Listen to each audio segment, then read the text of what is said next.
नमस्कार विद्यार्थी मित्रांनो आणि आदरणीय पालकांनो.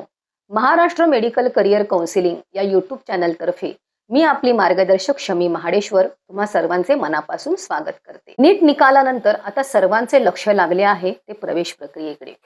पण प्रवेश घेताना सर्वात मोठी चिंता असते ती म्हणजे फी. अनेक विद्यार्थी व पालकांनी फी संदर्भातील सर्व GR ची माहिती द्या, आमच्या संवर्गासाठी कोणती माहिती आहे. खाजगी कॉलेजेस पूर्ण फी भरून घेतात, मग प्रवेशाच्या वेळी अडचण निर्माण झाल्यास काय करावे, अशा प्रकारचे अनेक प्रश्न प्रत्यक्ष अथवा कमेंटच्या स्वरूपात विचारलेले होते. या सर्व प्रश्नांना आजच्या व्हिडिओमध्ये निश्चितच उत्तरे मिळतील. हा व्हिडिओ महाराष्ट्रातील SC, ST, VJNT, OBC, EWS किंवा ACBC या सर्व प्रवर्गातील विद्यार्थ्यांसाठी अत्यंत महत्त्वाचा आहे. कारण महाराष्ट्र शासनाने फी माफी आणि नॉन क्रिमिलियर बाबत काही ऐतिहासिक निर्णय घेतले आहेत.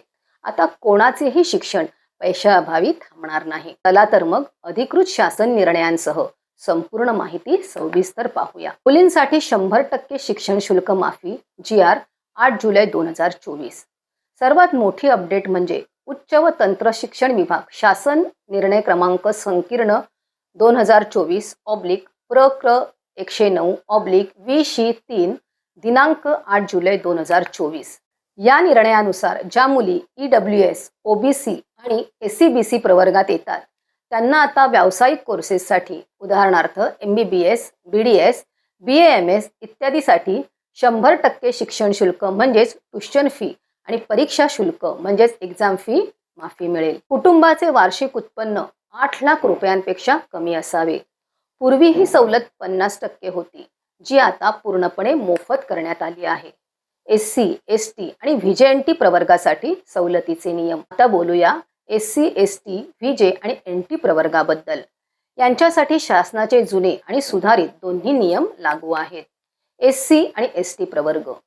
सामाजिक न्याय व विशेष सहाय्य विभागाच्या 20 जुलै 2010 आणि 24 नोव्हेंबर 2017च्या GR नुसार या प्रवर्गातील विद्यार्थ्यांना शासकीय आणि खाजगी विनाअनुदानित शासकीय महाविद्यालयांमध्ये 100% फी माफी मिळते. SC आणि ST प्रवर्गासाठी नॉन क्रिमिलियर सर्टिफिकेटची आवश्यकता लागत नाही. VJ, NT A, B, C, D प्रवर्ग.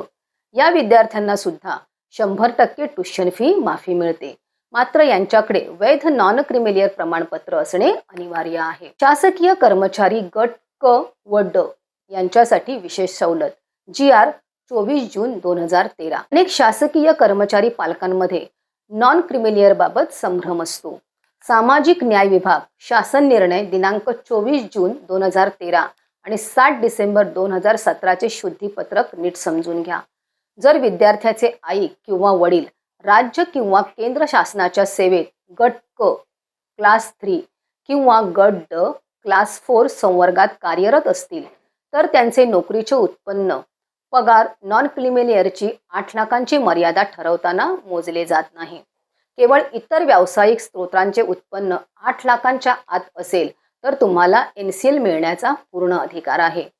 यासाठी सर्वात महत्त्वाचे म्हणजे आई वडील ज्या आस्थापनात अथवा ज्या व्यवस्थापनात नोकरीला आहेत त्या व्यवस्थापनाकडून संबंधित कर्मचारी संवर्ग क अथवा संवर्ग ड मध्ये कार्यरत आहेत अशा प्रकारचे प्रमाणपत्र असणे आवश्यक आहे. नॉन क्रिमिलियर आणि उत्पन्नाचा संभ्रम GR 4 जानेवारी 2021.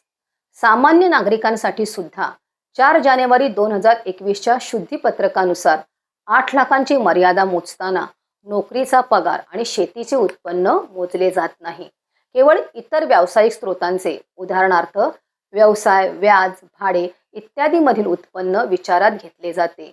जर तुमचे तहसील कार्यालय पगार मोजत असेल तर त्यांना या शासन निर्णयाचा संदर्भ द्या. प्रवेशावेळी फी न घेण्याबाबत कडक निर्देश. परिपत्रक 19 जुलै 2024. पालकांनो, वैद्यकीय शिक्षण विभाग परिपत्रक क्रमांक एमेडा 1024/प्र 74/शिक्षण 1 दिनांक 19 जुलै 2024 नुसार ज्या विद्यार्थ्यांना 100% फी माफी लागू आहे त्यांच्याकडून प्रवेशाच्या वेळी महाविद्यालयाने ट्युशन फी घेऊ नये. जर एखादे कॉलेज फीसाठी अडवणूक करत असेल तर त्यांच्यावर संचालनालय DMER कडक कारवाई करेल.